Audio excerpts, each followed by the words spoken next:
how nothing and nobody will affect your energy ever again. No one can hurt me without my permission. Mahatma Gandhi.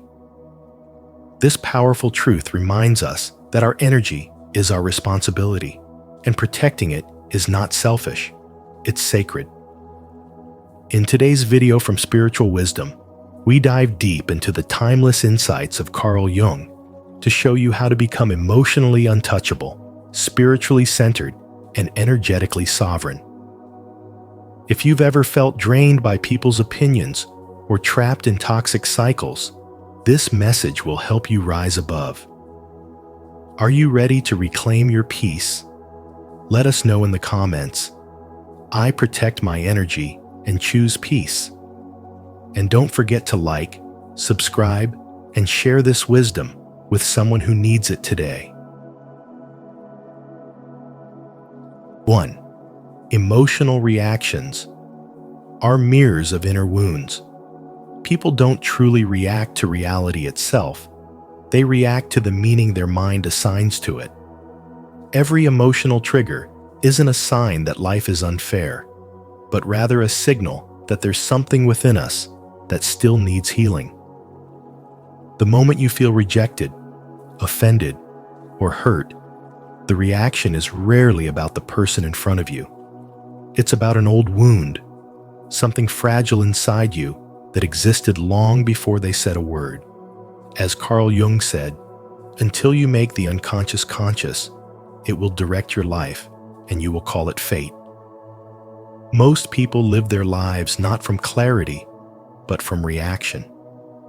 They believe the world is against them, when in truth, they are trapped in cycles born from their own unconscious pain. When someone criticizes you and your entire mood collapses, it's not about what they said. It's about the part of you that secretly fears it might be true. If someone claims you're not good enough and that ruins your day, it's because there's a belief buried deep inside that hasn't yet been challenged or healed. Until you bring awareness to that hidden belief, you will unconsciously hand your power to anyone who mirrors it. Emotional mastery is not about shutting down your feelings.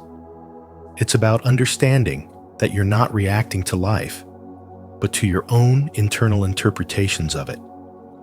Your mind assigns meaning to everything. If you never question that meaning, you'll be ruled by it. There are people walking through life in a constant state of fight or flight, not because danger is everywhere, but because their inner child still feels unsafe. A slight change in someone's tone of voice, a delayed response to a message, or a subtle facial expression can spiral them into anxiety. That isn't the cruelty of life, it's unhealed trauma. If you've ever panicked over silence, it wasn't the silence itself that caused pain, but the abandonment wound it touched. These emotional flare-ups are not random punishments. They are sacred invitations from your soul saying, "Pay attention here." Each trigger is a flashlight pointing at the exact place within you that is still raw. Carl Jung's wisdom teaches that the outer world reflects our inner world. The more chaos you carry inside, the more conflict you will see outside. But the more peace you cultivate within, the less anything outside of you can disturb your energy. That's why the people who appear calm in the face of life's storms aren't necessarily lucky, they've simply done the work. They've stopped needing the world to approve of them. They've turned inward and faced the parts of themselves they once avoided.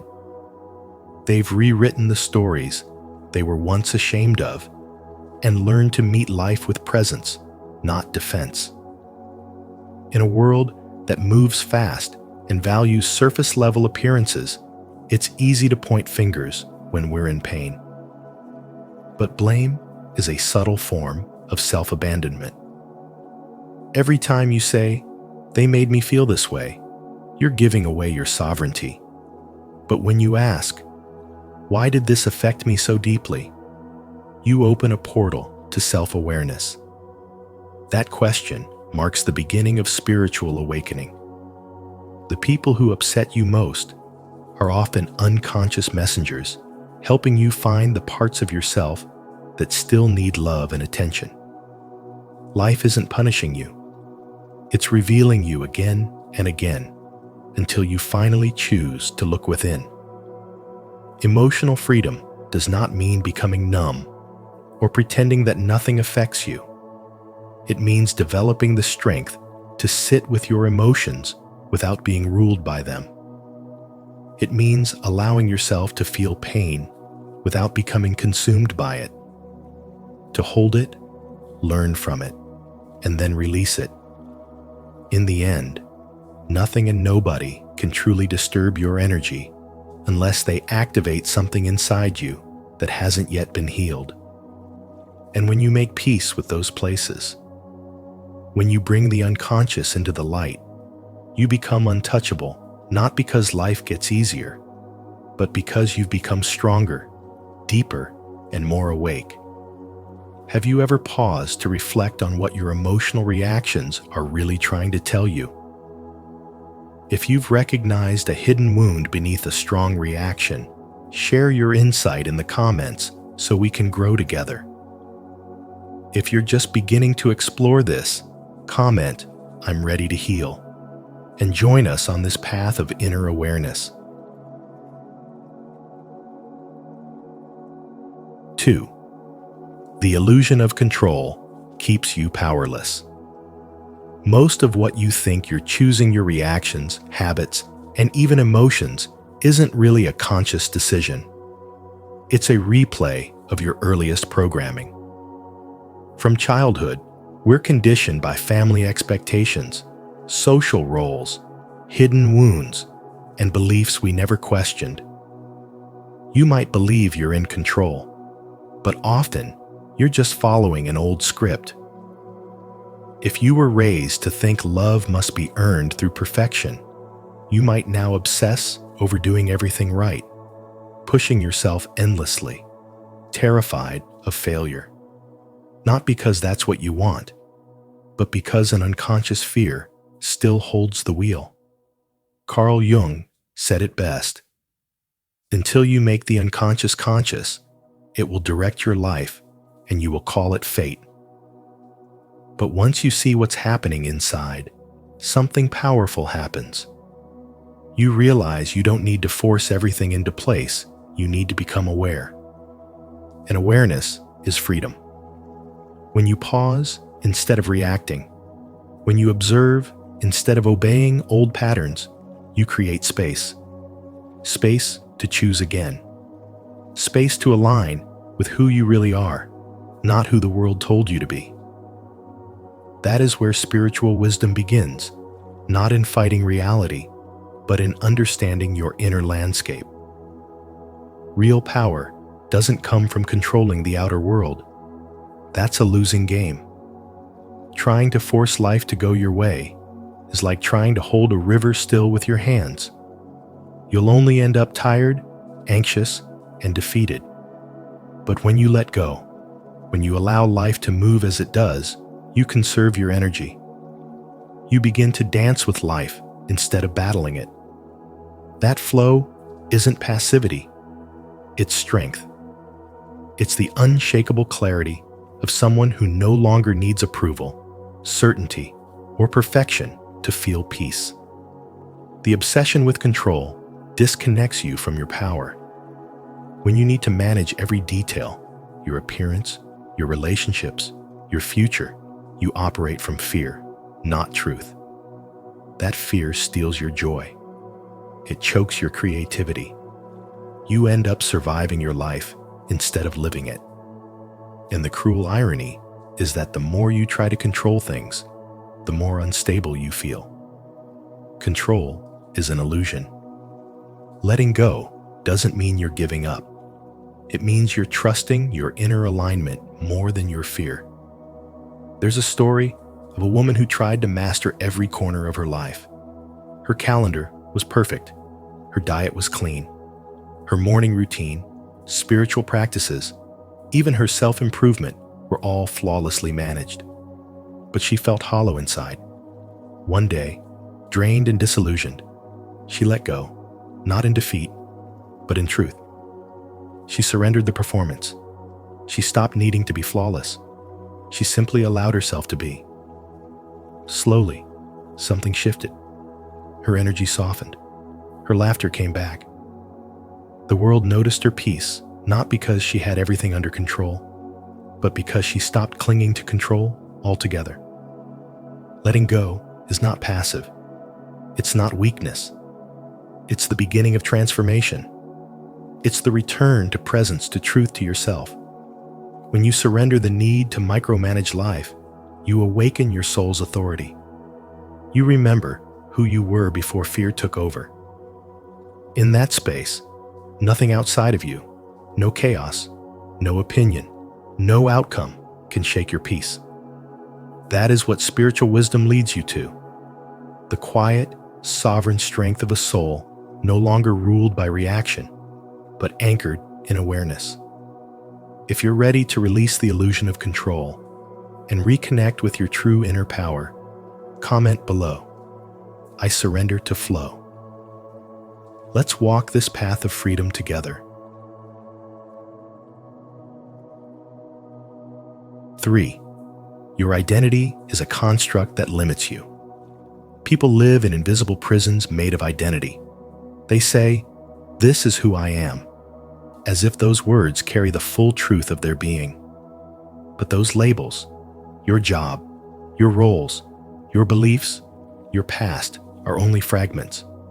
They are survival tools, not the soul's truth.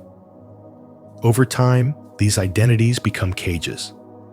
You start believing you are no more than what others have said.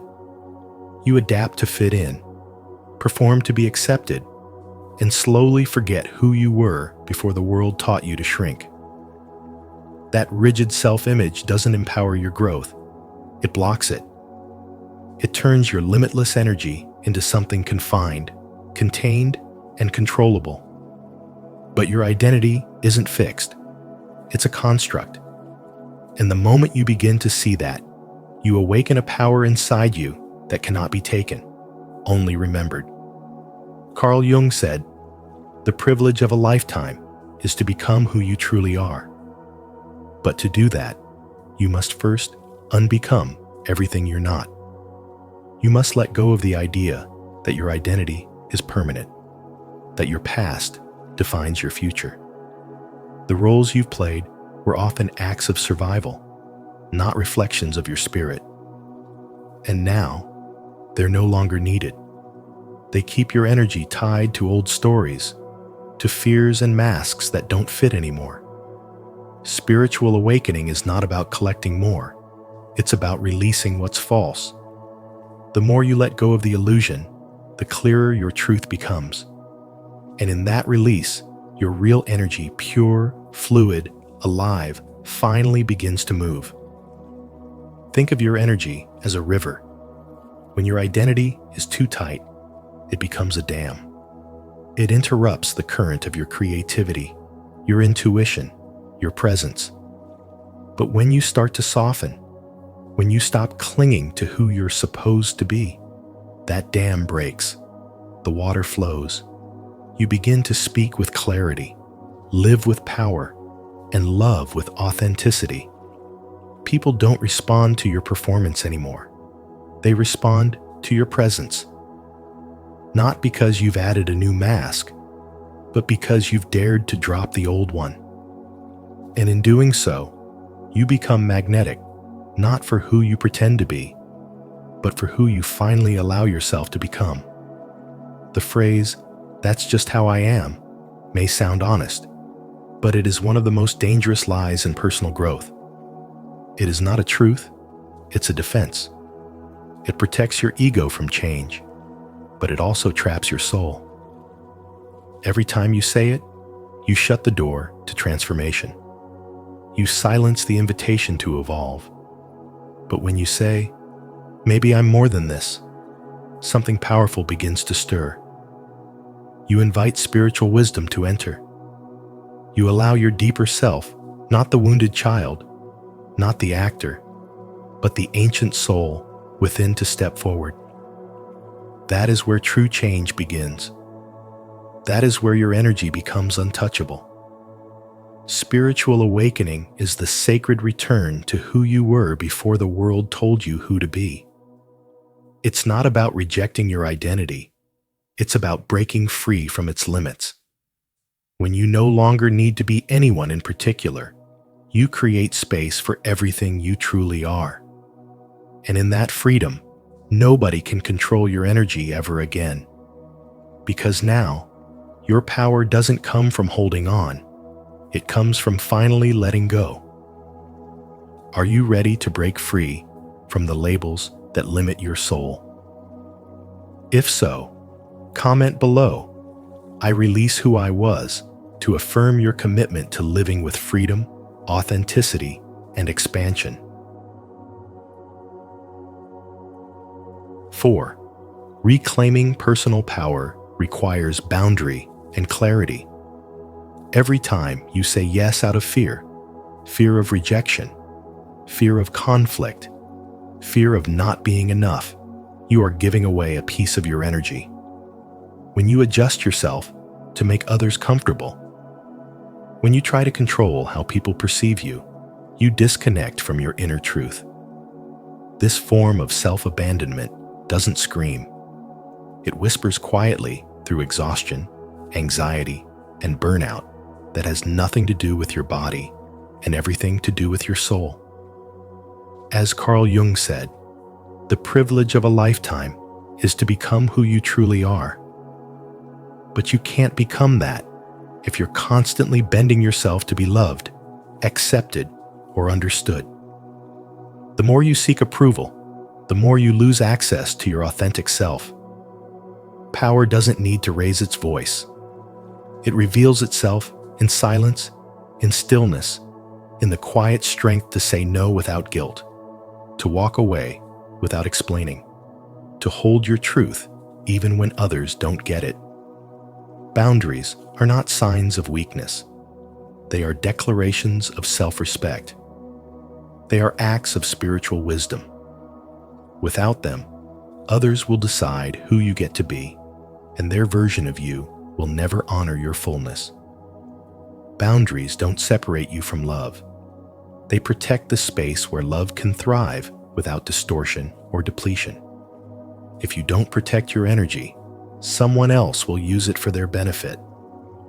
In the digital world, you leak energy every time you chase validation, posting to be noticed, scrolling to compare, commenting just to feel like you exist. You lose touch with your center when you need others to remind you of your worth. But when you move from a place of self-trust, that need disappears. You don't need applause. You don't need to be seen by those who are blind to your truth. You stop trying to explain yourself to people who are more committed to misunderstanding you than connecting with you. That silence isn't detachment, it's clarity. Sarah, a woman in her early 30s, lived this. She wasn't physically overworked, but emotionally exhausted. She bent over backwards to avoid conflict, constantly over-explaining herself and saying yes to everything. Her fatigue wasn't from doing too much. It was from living too little of her truth. Her transformation began when she came across Carl Jung's teachings on individuation, the journey of becoming whole. She saw her burnout not as weakness, but as a signal. She was tired of betraying herself. So she began saying no without apologies. She started withdrawing from conversations that drained her. She created space for herself, turning off her phone in the evening and choosing peace over performance. Her life didn't crumble, it realigned. And in doing so, she stopped confusing being agreeable with being loving. Living for approval means living in fear. And fear will always have you performing speaking when silence is your truth, staying when you should walk away, shrinking when you're meant to rise. The truth doesn't explain itself, it just exists. When you stop needing people to understand you, you rise into a higher vibration. This is not fantasy. This is the beginning of spiritual awakening, the moment you stop abandoning yourself for connection and start honoring your own alignment. Carl Jung reminded us that what we don't bring into consciousness will control us. So if you've been living to please, ask yourself, what part of me still believes that love requires sacrifice of self?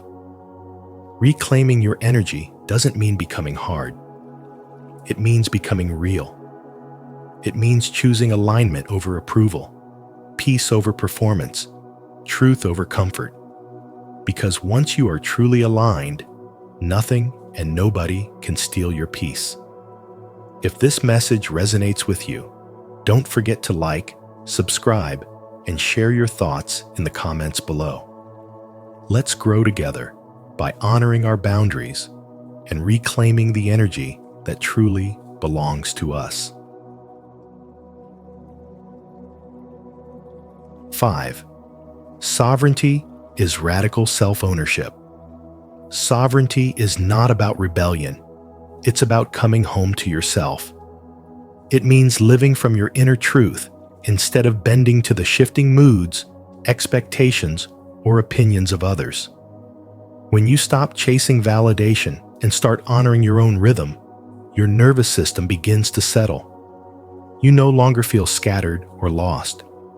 Instead, you stand rooted, calm, and magnetic without even trying. Your presence deepens, not because you're louder or doing more, but because you're no longer apologizing for existing. Spiritual wisdom reminds us that your intuition, your gut feeling, isn't just emotion. It's ancestral intelligence. It speaks quietly, but powerfully, guiding you toward what is right for your soul. Every time you ignore it, to be accepted, or to avoid conflict, you dim your own light. But when you listen, even if it tells you to walk away, say no, or disappoint someone, you reclaim a deeper part of yourself. Sovereignty begins in those hard moments when you choose what nourishes your spirit over what pleases others. Yes, it may be uncomfortable. It may feel lonely. But peace doesn't always arrive wrapped in comfort. It often begins in disruption. Reclaiming your energy starts with reclaiming your attention. Your life is shaped by where your focus flows. Every time you numb out, over-explain, or try to defend your truth to someone who doesn't care to understand, you leak power. But when you become conscious, truly conscious of how your energy is spent, everything changes. You begin to pause before reacting. You no longer pour yourself into what drains you. The more you protect your presence, the more your energy speaks without words. People begin to feel your boundaries not because you declare them, but because you embody them. Stillness is not passivity. It is where your true strength renews. Nature teaches this effortlessly. The moon does not race through her phases. The trees do not force their growth. They are steady, receptive, and rooted, and in that rhythm, they thrive. When you return to stillness, you reconnect with your own sacred rhythm. You no longer confuse busyness with progress or urgency with clarity. You begin to move with intention, not pressure. And in that quiet space, you remember who you truly are, underneath all the noise. As presence deepens, clarity sharpens. You no longer feel the need to fix every misunderstanding, chase affection, or control outcomes. You stop shrinking when ignored and stop swelling when praised. You simply witness. And in that witnessing, there is freedom. It's not a fragile peace that breaks at the first sign of conflict. It's a quiet power that no longer needs to defend, prove, or please. You don't just protect your energy, you become it. You radiate wholeness from within, and that kind of power is untouchable. Spiritual wisdom teaches that sovereignty isn't built on ego, but on sacred devotion to truth, to presence, and to self-responsibility. It's about owning your emotions, your space, your choices, without needing the world to agree. And the more you anchor into your inner truth, the less the external world can shake you. You stop living from reaction and start living from intention. You stop waiting for someone to give you permission to be powerful because you realize that permission was always yours to give. If you're ready to reclaim your energy and live from your truth, comment, "I choose sovereignty," below. Your voice matters. Let us know how this message resonates. And don't forget to like, subscribe, and share to support this journey of self-ownership. 6. Mental rewiring is the path to lasting change. Neuroplasticity, the brain's miraculous ability to reshape itself, is not just a term from neuroscience textbooks. It is the very blueprint for deep, lasting transformation. Every time you think the same thought, react the same way, or replay the same emotion, your brain strengthens those neural pathways. Over time, these patterns become automatic responses, locking you into behaviors that no longer serve you. But here's the profound truth. What has been wired can be rewired. The brain is not fixed. It's alive, fluid, and always listening to what you consistently think, feel, and do.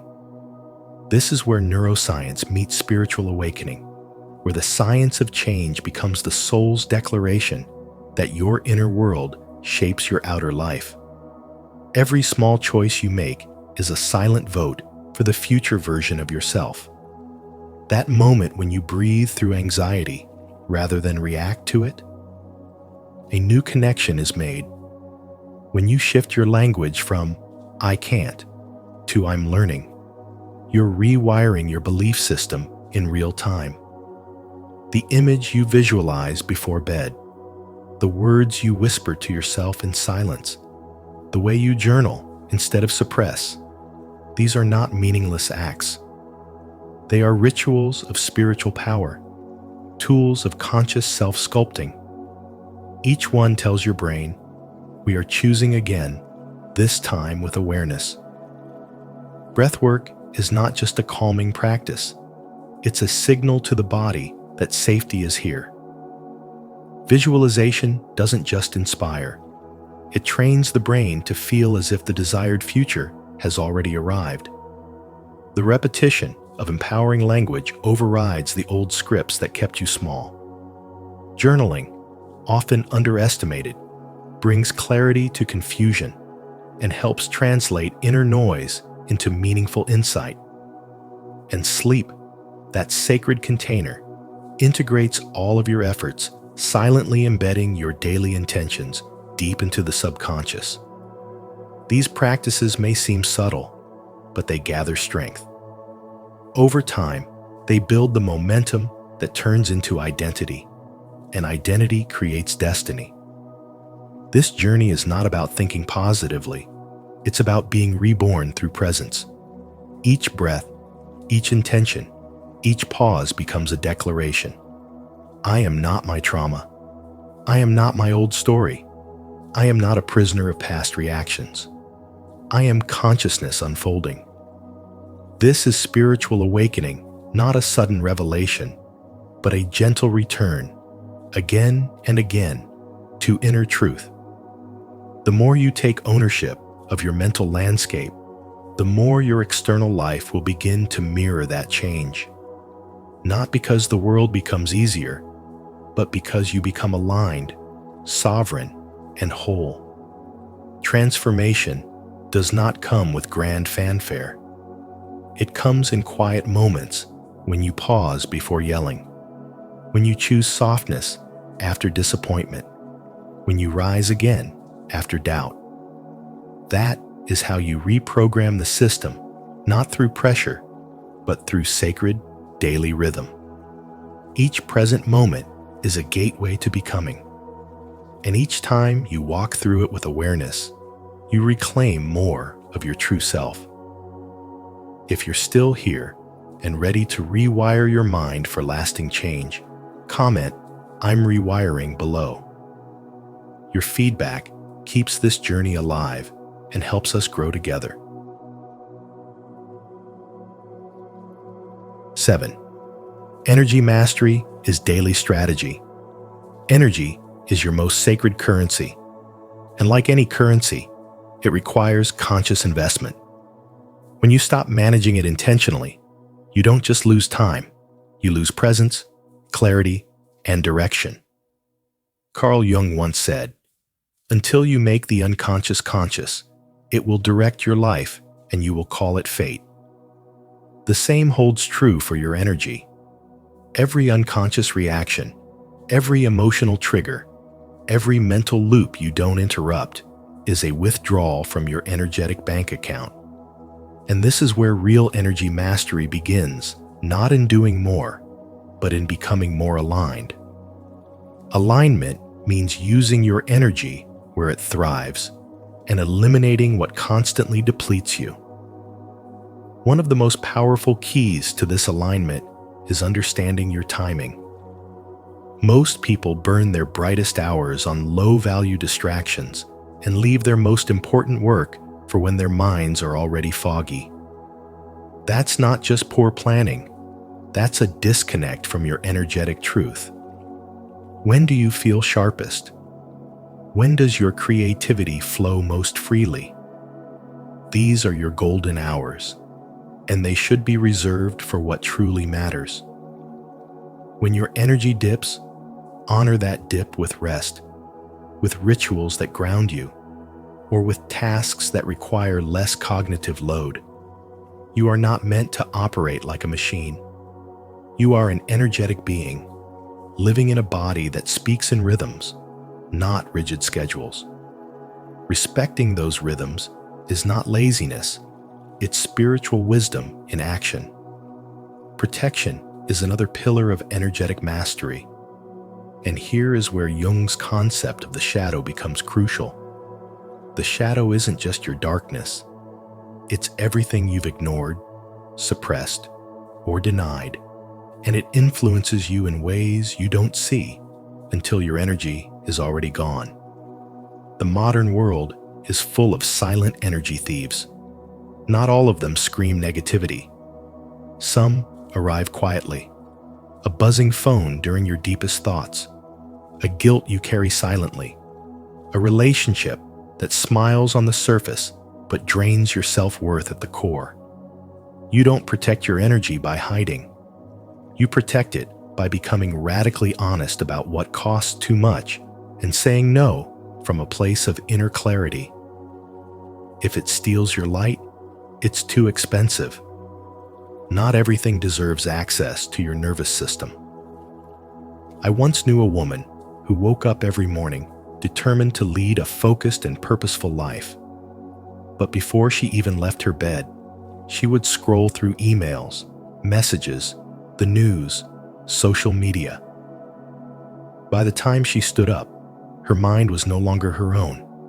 It was already fragmented, hijacked by the world. When she finally decided to begin her mornings differently, with silence, journaling, breathwork, no screens, her life shifted. Her thoughts became clearer, her focus returned, and she began to feel something she hadn't felt in a long time: inner power. That change didn't come from adding more to her day. It came from reclaiming the first hour of her energy. Sustainable energy is not the result of willpower, it's the result of systems. Systems that support the body through quality rest, nourishing food, and conscious movement. Systems that restore the soul through meditation, stillness, or prayer. Systems that protect your peace through boundaries and integrity-based choices. Feeling tired doesn't mean you're weak. It means your energy is being invested everywhere but nowhere that truly fills you back up. This is not a personal flaw. It's a call to recalibrate your life. To reclaim your energy is to reclaim your power. Carl Jung taught that true transformation begins with self-awareness. When you start noticing where your energy goes, when you start choosing where it flows, your entire life begins to change. You stop reacting and start responding. You stop chasing and start creating. The world no longer controls you because your energy is no longer up for grabs. This is spiritual awakening, not a mystical escape from reality, but a radical return to your center. Stay connected to your highest energy and purpose by subscribing to our channel. Here, we share practical insights and soulful strategies to help you master your energy every single day. Remember, your energy is sacred. Protect it, align it, and watch your life transform. 8. The mirror of perception shapes reality. The world, in its raw essence, is neutral. It doesn't favor or punish. It simply reflects. But your perception gives it meaning, painting every moment with the colors of your inner world. When your mental mirror is clouded by past wounds, fear, or limiting beliefs, even the most ordinary experiences feel heavy, threatening, or unfair. What you see outside is not the truth itself, but a distorted reflection of what's unresolved within. Carl Jung spoke to this when he said, "Until you make the unconscious conscious, it will direct your life, and you will call it fate." The shadows you haven't yet faced will color your reality and convince you that life is attacking you when it's actually revealing you. If your mirror is cracked with old betrayals or fogged by self-doubt, your energy will constantly react to illusion rather than truth. A friend's silence feels like abandonment. A setback feels like personal failure. A stranger's opinion shakes your entire identity. Not because these things are truly harmful, but because they touch a belief still alive inside you. Spiritual wisdom teaches that the external world is a screen and the projector is within. You are not at the mercy of what you see. You are the one assigning it meaning. And this is where transformation begins. Cleaning the mirror starts with honest self-inquiry. When you're triggered, do you pause and ask yourself, what story am I telling myself right now? This one question can begin to dissolve layers of illusion. Reframing is another powerful practice. Instead of thinking, they don't respect me, you might consider, they may be overwhelmed or unaware. In that shift, your energy changes. You move from reaction to reflection, from defense to discernment, from being drained to being centered. The world doesn't have to change, your perception does. In everyday life, this becomes a sacred discipline. You're stuck in traffic, and instead of fuming, you recognize an opportunity to breathe, to listen to your thoughts, to return to yourself. Someone criticizes you, and instead of collapsing into self-doubt, you examine whether their words align with your truth or reflect their own unhealed pain. These small moments become portals into spiritual awakening. Your emotional freedom lies not in changing the world, but in refining the lens through which you see it. When the mirror is clear, your energy becomes stable, luminous, and sovereign. People sense it. Situations shift in response to your inner peace. You're no longer thrown by every wave because you've become the stillness beneath it. Spiritual wisdom reminds you that the more clarity you bring to your perception, the more gracefully you move through life. Reactions soften, understanding deepens. You begin to respond rather than resist, to witness rather than absorb, to love without losing yourself. And slowly, almost quietly. Nothing and nobody can affect your energy unless you give them permission. If this message helped you see the power of your own perception, leave a comment below. I choose to see with clarity. I'm ready to clean my mirror. Your words inspire others on this journey. 9. Waking up from collective illusion. Society conditions you from a young age to follow rules, fit in, and not question the systems around you. You're taught to consume, obey, and stay busy, so busy that you forget the quiet power resting inside of you. But the truth is, the moment you start asking why, something begins to shift. You step outside the trance. You stop accepting what you've been told as absolute truth. You begin to see how much of your thinking wasn't yours to begin with. That's the start of spiritual awakening, not a dramatic external change, but a subtle internal revolution. When you begin to question your beliefs, your habits, your identity, you're not losing your mind, you're reclaiming it. Carl Jung once said, "People will do anything, no matter how absurd, to avoid facing their own soul." But you, in your quiet questioning, are doing the opposite. You're beginning to look inward. You're noticing when you follow the crowd just to feel accepted. You're becoming aware of how fear has dictated your choices. You're no longer content with living life asleep. This awareness is your power. You may feel resistance not only from the world, but from within. Part of you may cling to the comfort of old patterns. But awakening demands discomfort. It forces you to confront the lies you've believed and the masks you've worn. It doesn't ask for perfection, it asks for honesty. And as you get honest with yourself, you'll find that much of what you feared was simply a reflection of unexamined beliefs. You'll begin to see that your energy was never weak. You just gave it away. Every time you question a reaction, observe a thought, or pause before falling into an old pattern, you're taking your energy back. You're breaking unconscious chains. You're stepping out of illusion and into presence. And this kind of presence is unshakable. No amount of noise from the outside world can touch someone who has turned inward and made peace with themselves. You no longer seek validation from others because you found your truth within. Spiritual awakening is not a one-time event. It's a daily practice of remembering.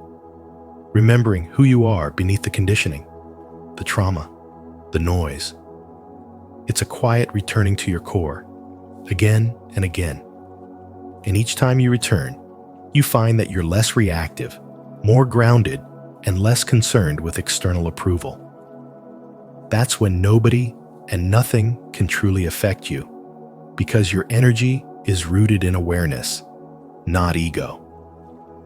As you continue walking this path, you realize you don't need to fight the system.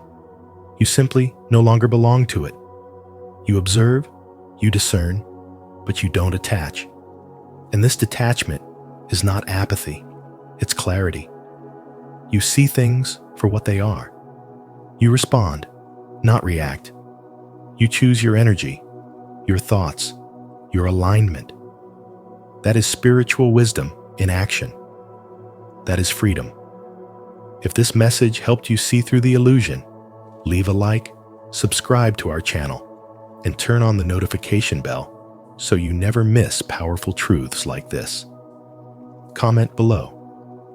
I choose to wake up and reclaim my power. 10. Awakening is ongoing and collective. Spiritual awakening is not a single life-altering moment. It is a continuous process of unlearning, shedding false layers, and returning to the core of who you truly are. Carl Jung once said, "Until you make the unconscious conscious, it will direct your life, and you will call it fate. And that's exactly what happens when you begin to awaken. You stop moving through life blindly, no longer reacting from old patterns or inherited beliefs. You start paying attention, really paying attention to your emotions, your triggers, your desires. What once seemed normal begins to feel heavy, inauthentic. You begin to sense that the life you've been living was never fully yours. As more individuals step into this awareness, a collective shift begins to stir. You are not the only one pulling back the veil. There's a silent revolution taking place, a spiritual rising not broadcasted through headlines, but through healing hearts. Every time someone chooses authenticity over people-pleasing, presence over distraction, truth over comfort, they contribute to this great awakening. And though it may feel isolating at times, you are far from alone. The courage you show by being true to yourself lights the path for others who haven't found their voice yet. Your energy, your healing, your choices, they ripple outward. Carl Jung reminded us, who looks outside dreams, who looks inside awakens. This is the essence of what you're living through now. It's not about fixing yourself because you're broken. It's about remembering that you were whole before the world convinced you otherwise. Awakening invites you to reclaim that wholeness, and as you do, the way you interact with life changes. You no longer chase validation or bend your truth to avoid discomfort. You learn to let go of needing others to understand your path. What matters more is that you understand it. What once triggered you begins to dissolve because you now see it for what it is, an invitation to heal, not a reason to react. A woman I know walked away from a corporate job that drained her soul. Everyone called her reckless. But what they couldn't see was that she was answering a call that came from somewhere deep within. In leaving, she didn't just find herself, she found a new circle of people who were also waking up, also choosing alignment over security, purpose over applause. Her journey gave others permission to do the same. And that's what happens when we follow our inner truth. It spreads, not through preaching, but through embodiment. The more you awaken, the more you realize this isn't just about you. It's about healing ancestral patterns, challenging cultural conditioning, and choosing consciousness in a world that thrives on distraction. You become aware of how your energy affects others, how your presence uplifts or agitates depending on how rooted you are in yourself. Carl Jung taught that what you resist not only persists, but will grow in size. When you stop resisting your calling, your sensitivity, your need for solitude, you stop suffering. You become grounded, clear, peaceful, unshakable. This is what it means to awaken. Not just to see the truth, but to live it. Even when it's inconvenient, even when it's lonely, even when the old version of you tries to pull you back into what's familiar, you keep choosing yourself. And in doing so, you help shift the world. To affirm your place in this shared awakening, declare your presence on the path. Comment below. I rise with the collective to honor your journey and inspire others to awaken alongside you. So remember, your energy is your sacred space. When you learn to guard it, honor it, and align it with your highest self, nothing and nobody can shake your inner peace. As Carl Jung once said, who looks outside dreams, who looks inside awakes. Let this be your invitation to wake up, to stand in your power, to live with intention, and to rise above every distraction trying to pull you away from your truth. If this message spoke to your soul, Don't forget to like, share, and subscribe to Spiritual Wisdom. Tap the notification bell so you won't miss any of our upcoming videos that guide you on your path to deeper awareness and transformation. Stay grounded, stay awakened, and most of all, protect your energy.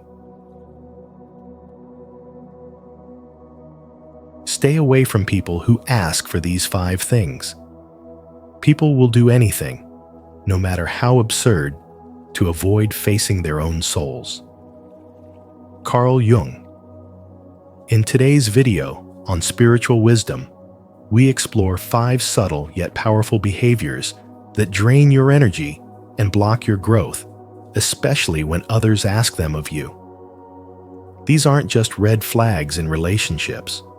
They are mirrors showing you where to set boundaries and reclaim your inner peace.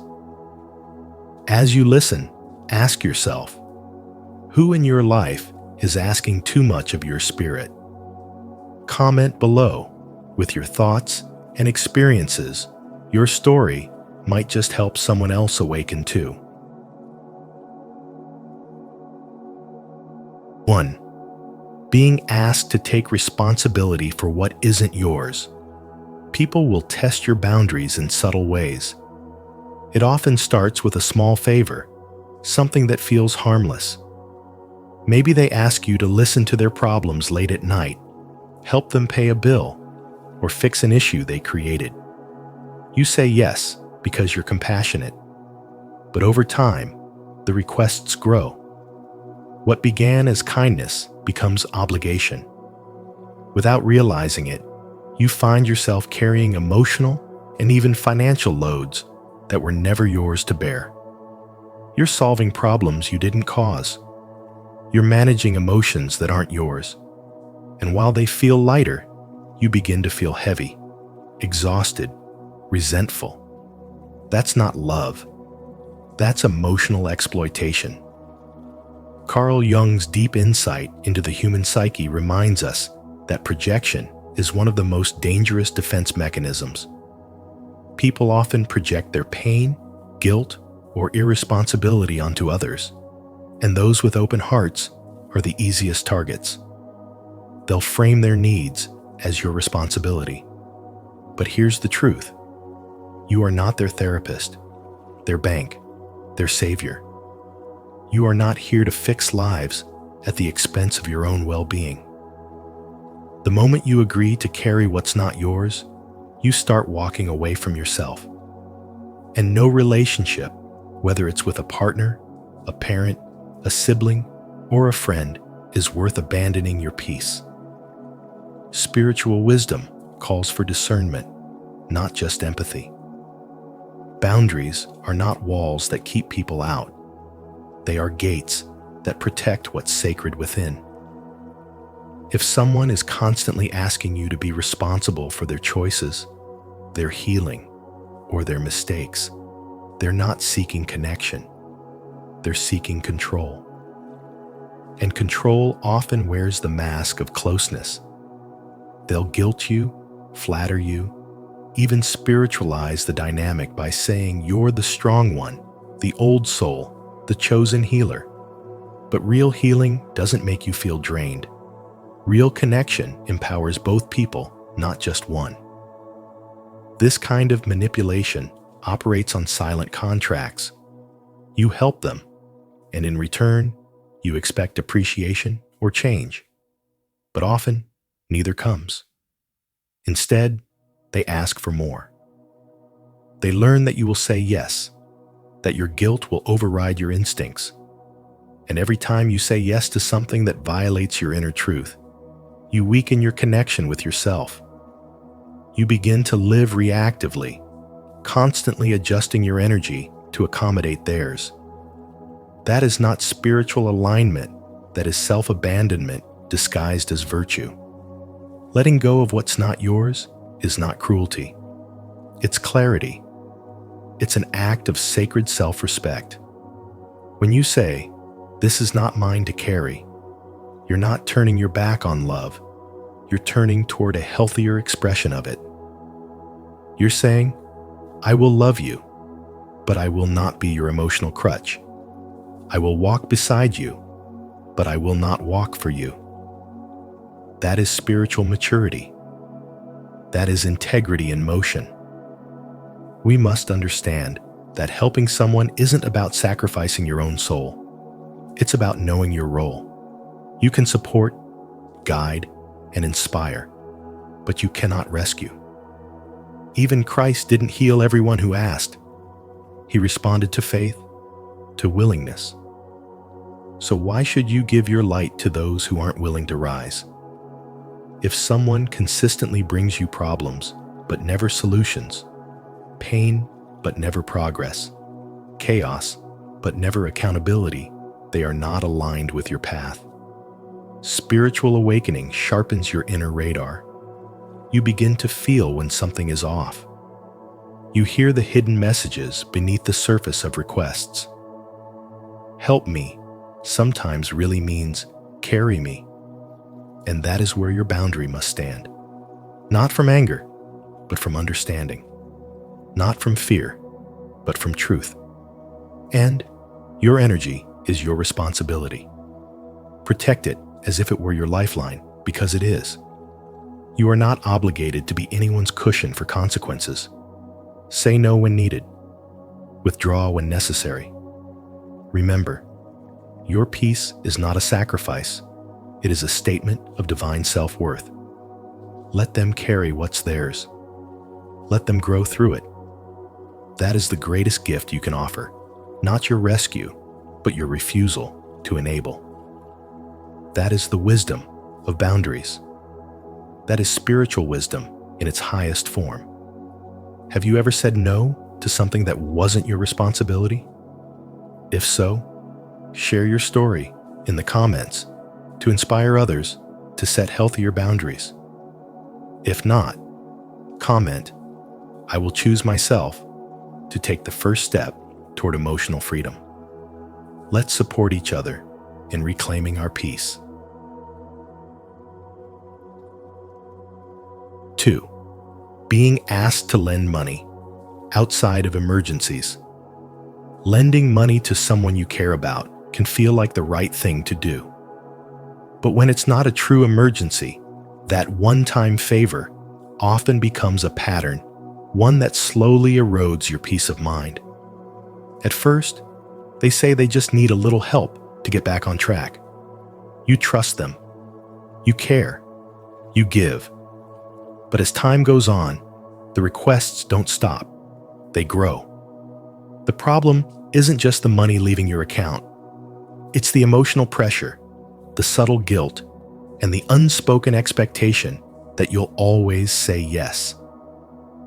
Carl Jung taught that what lies beneath the surface of human behavior often holds more power than what's visible. Repeatedly asking for financial help without accountability is rarely just about money. It's a symptom of a deeper dynamic. It reflects a lack of responsibility, a misuse of trust, and often unconscious emotional manipulation. You become the safety net for someone who refuses to build their own. They don't see your kindness as a gift. They start to treat it as a given. Many people find themselves in this trap without realizing it. You lend out of love, but soon you're sacrificing your well-being, your savings, and your sense of safety. You start avoiding their calls, feeling anxious when their name pops up on your screen. That's not love. It's emotional entanglement. And it drains more than just your bank balance. It drains your spirit. True emergencies are different. When someone genuinely needs help because of a crisis outside their control, and you have the means to offer support, that's compassion in action. But ongoing requests, especially those made without repayment, growth, or gratitude, cross a spiritual boundary. They take advantage of your good nature, and the more you allow it, the more they expect it. You are not selfish for saying no. You are not cold-hearted. You are wise. You are drawing a necessary line that says, My peace is sacred. Spiritual wisdom teaches that discernment is just as important as compassion.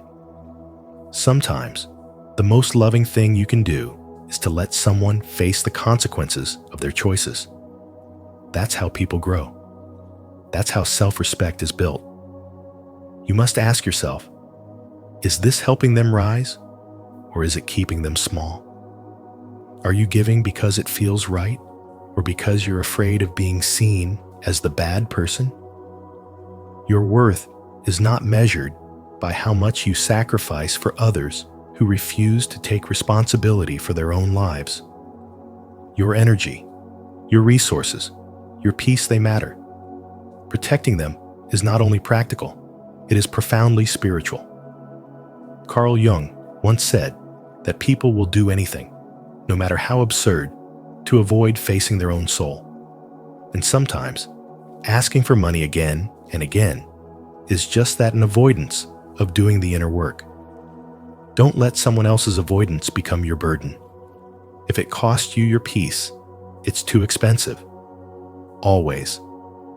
Comment below. I choose peace over pressure. If you're ready to protect your energy and set healthy boundaries with money. And if you've ever been in a situation like this, share your story in the comments. Your wisdom might help someone else find the strength to say no. 3. Being asked to mediate family conflicts.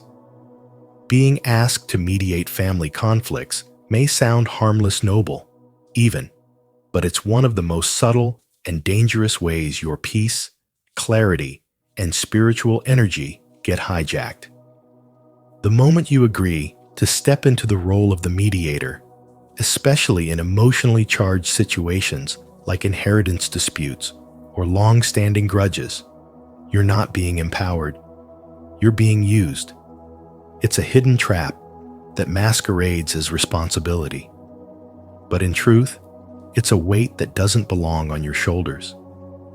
No matter how well-intentioned you are, trying to fix wounds that aren't yours to heal will eventually drain you to the bone. You'll find yourself emotionally bankrupt, exhausted, and confused, wondering how you ended up in the crossfire of a war that began long before you even had a voice in the family. Family conflicts, especially those involving pride, old trauma, or money, are rarely looking for healing. More often, they seek validation, a witness to the chaos, or worse, a scapegoat when things go wrong. And if you're the one with a calm presence or an awakened heart, you automatically become the emotional sponge. But spiritual awakening means recognizing when peacekeeping becomes self-betrayal. You cannot pour from an empty cup.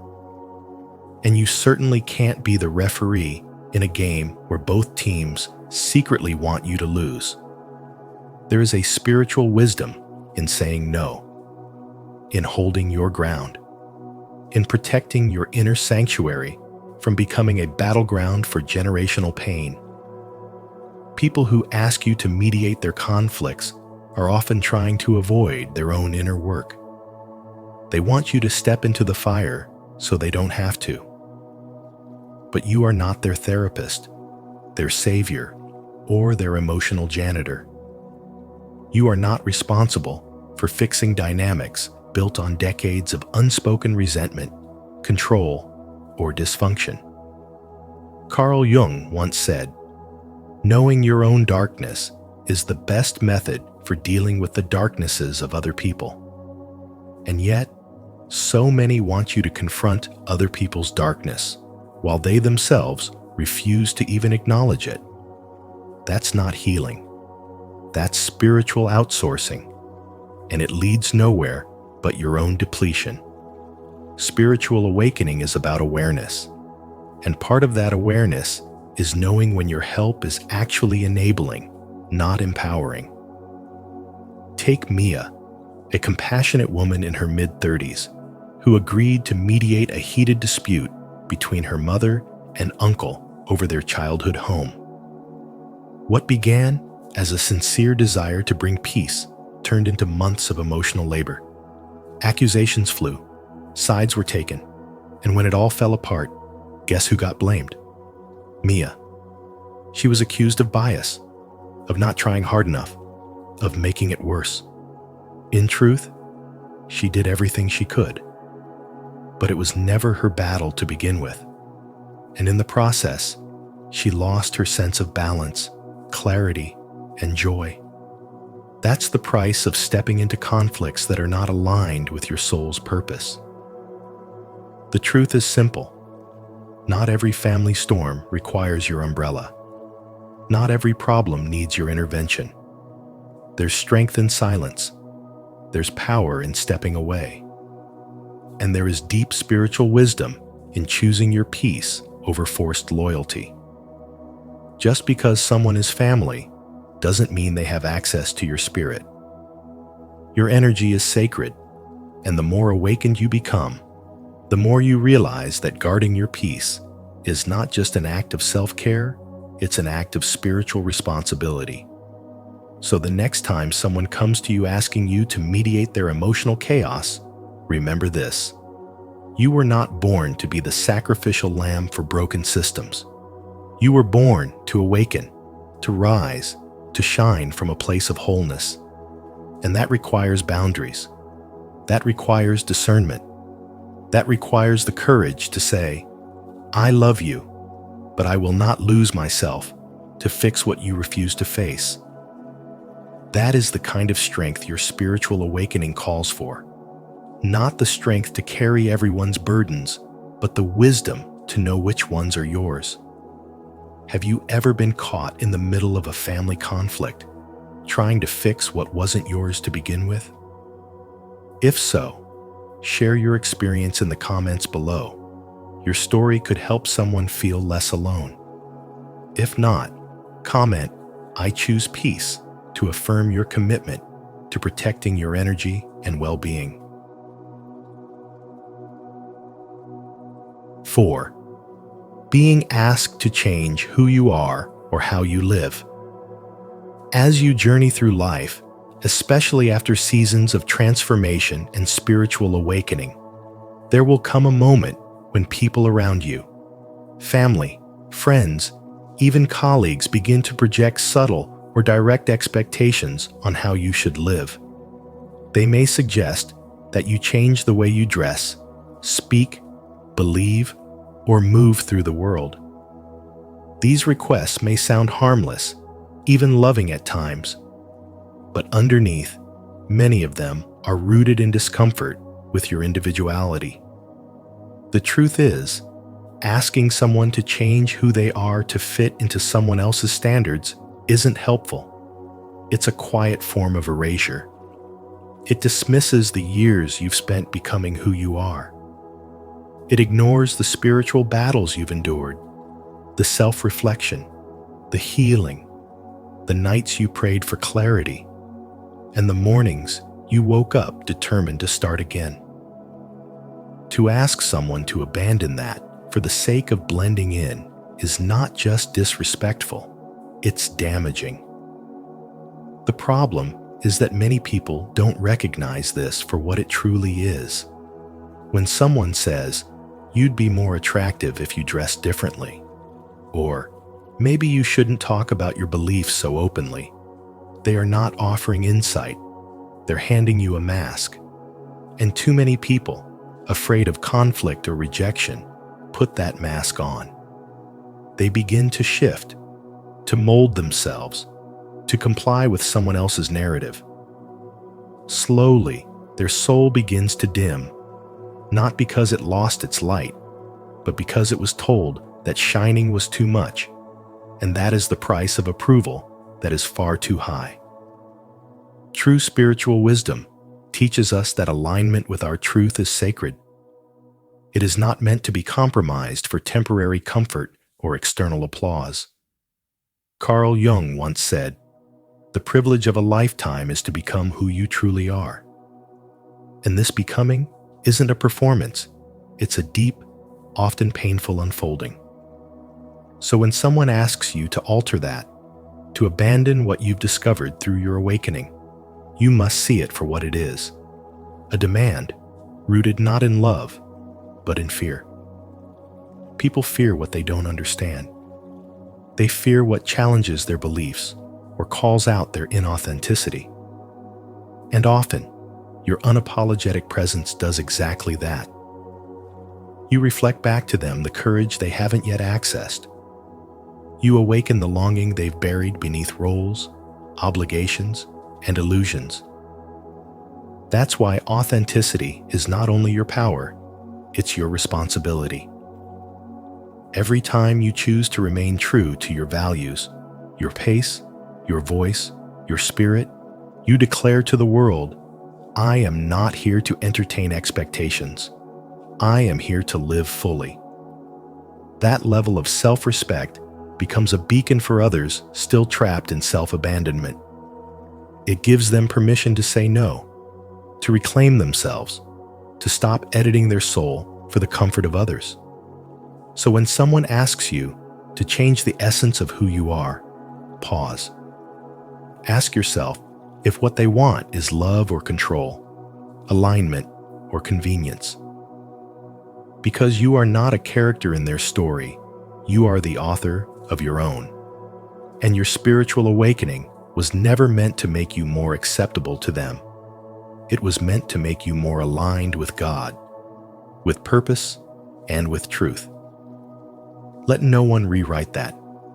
If this message speaks to your soul, leave a like, subscribe to the channel, and hit the notification bell so you never miss content that honors your authenticity. Comment below. I choose to live as my true self. If you're ready to embrace who you are without apology, without compromise. 5. Being asked to prioritize others' feelings over your own. Sometimes, love disguises itself as obligation. You're told to be quiet when your truth makes others uncomfortable. You're encouraged to shrink, to silence your needs, to place other people's feelings above your own. It begins with guilt, subtle expectations, unspoken rules. Don't upset them. Don't be too much. Don't ask for what you need. But over time, this emotional suppression becomes a cage. You wake up one day, realizing you haven't been living for yourself. You've been living to keep the peace. And peace that requires your silence is not peace at all. Carl Jung taught that the greatest burden a child must bear is the unlived life of the parent. That same burden often shows up in adult relationships. A partner wants you to hold back your ambition so they feel secure. A family member demands your time, your presence, your energy, yet gives no space for your truth. This isn't love, it's control. True love, real respect, spiritual wisdom, they all allow you to exist in fullness. If someone cannot love you without asking you to hide your light, then they do not love you. They love your compliance. There was once a woman who spent years sacrificing her own joy to keep her relationships intact. She always said yes, even when she was drowning inside. She apologized just to end arguments. She swallowed her pain so others wouldn't have to face their own discomfort. Her name could be Maya, or perhaps it's your name. Her story echoes in so many of us, until one day she said no. And the people who claimed to love her called her selfish, cold, distant. But that wasn't the truth. The truth was, she had finally stopped abandoning herself. There comes a point when saying no is the most loving thing you can do for yourself and for others. Because anything built on guilt, fear, or the need to keep someone comfortable is not sustainable. Carl Jung reminded us that wholeness comes from integrating the parts of ourselves we've hidden. And often, we hide them because we've been taught they're too much, too intense, too inconvenient, too real. If someone asks you to prioritize their comfort over your authenticity, you must remember, you are not responsible for regulating their emotions at the cost of your soul. Love never demands self-betrayal, and spiritual wisdom teaches that every time you silence your truth, you drift further from your purpose. That's the real cost, not the temporary discomfort of conflict, but the permanent ache of a life unlived. So when someone looks you in the eye and asks you to forget yourself for them, know that your answer holds the weight of your becoming. Say yes to yourself. Say yes to your voice. Say yes to your truth. Anything else is a slow death of the spirit. To honor your truth and reclaim your light, make a bold declaration. Comment below, "I choose myself," to affirm your right to live authentically and inspire others to do the same. And if this message speaks to your soul, like this video, subscribe, and turn on the bell so you never miss a moment of spiritual strength and self-love. Thank you for joining us today on Spiritual Wisdom. As you reflect on Carl Jung's powerful insights, remember your energy is sacred. Protect it by staying away from those who demand what drains your soul or compromises your growth. True spiritual alignment comes from honoring your boundaries and choosing relationships that nourish your higher self. If this message resonated with you, don't forget to like this video, share it with someone who needs to hear it, and subscribe to Spiritual Wisdom. And make sure to turn on the notification bell so you never miss the deep, transformative content we have coming next. Until next time, stay wise, stay awakened.